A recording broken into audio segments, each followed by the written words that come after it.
We are live once again in New Orleans, where there is beginning to be a buzz in the air because the BCS championship game is just a few days away. And we begin our broadcast tonight with an update on what the Tide did today.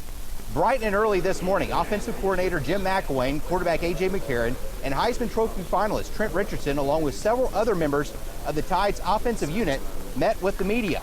And later in the afternoon, Bama worked out in the Superdome. It was Nick Saban and the guys' first practice in New Orleans. And joining me now is sports director Gary Harris. Gary was at both events today, and he has more.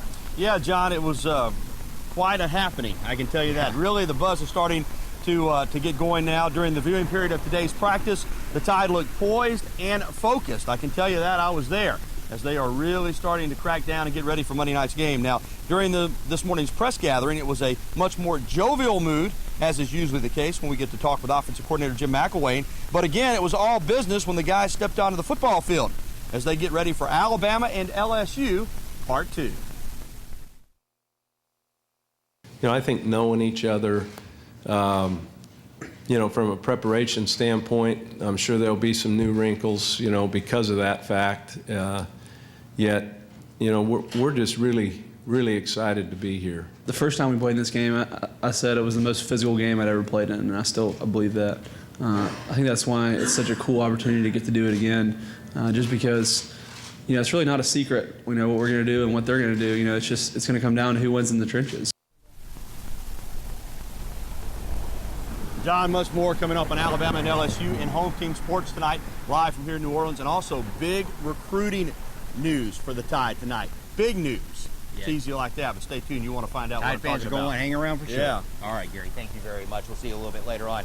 All this week, we're bringing you the sights and sounds of the Big Easy. And what you might not know is the city's huge role during the Second World War. WVUA's Matt McCoy took a trip to the National World War II Museum, where he sat down with two veterans. One who survived Pearl Harbor, the other who stormed the beaches of Normandy. The first wave that came in was about 187 planes. And then there was about a 15-minute lull, and then another 287 planes hit us. From the attack that put America into the war to the one that let them out. Hell, the woods was full of Germans, and you had places to go. Everybody had some sort of effort to make. Between U.S. Army Staff Sergeant Thomas Blakey and U.S. Marine Warrant Officer Bert Stolier, both of which are retired, they took part in every major battle in the Second World War. So it's only fitting that these two are constantly one of the first things you'll see when you walk into the National World War II Museum in New Orleans. You see that they're World War II veterans, and that's very touching. And obviously, as time goes by, there are fewer of them. And because of that reason, along with nearly 3,500 other veterans, Blakey and Stolier have shared their lives on tape to forever be remembered. But until then, the two will sit welcoming all the visitors that make their way to the museum that's in their honor. You like welcoming people? Yes, that's my life. What is it like to, describe that feeling to me, to get to come in here and just welcome everybody into this museum? You know what I tell young people? Tom Brokaw called us the greatest generation. I tell them we're not the greatest generation. We had a job to do, and we did our job. But you young people have to be the greatest generation, because we need you all.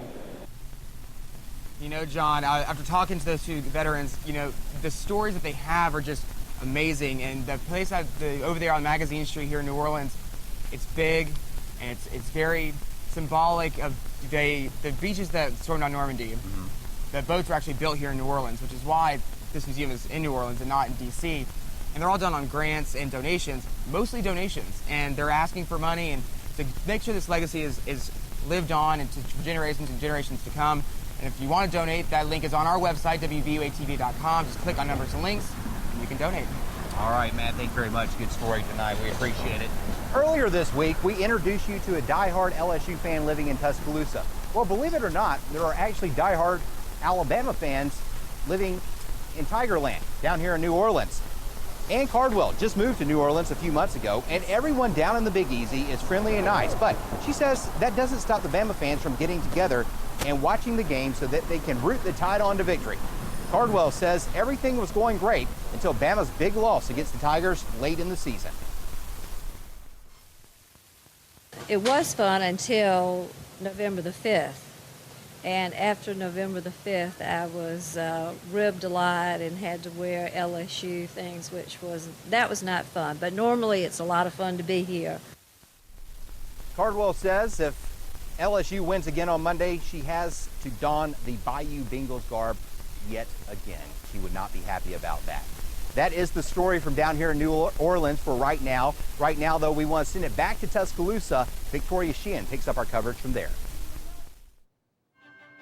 On your home team Crime Watch, a shooting in Tuscaloosa in broad daylight.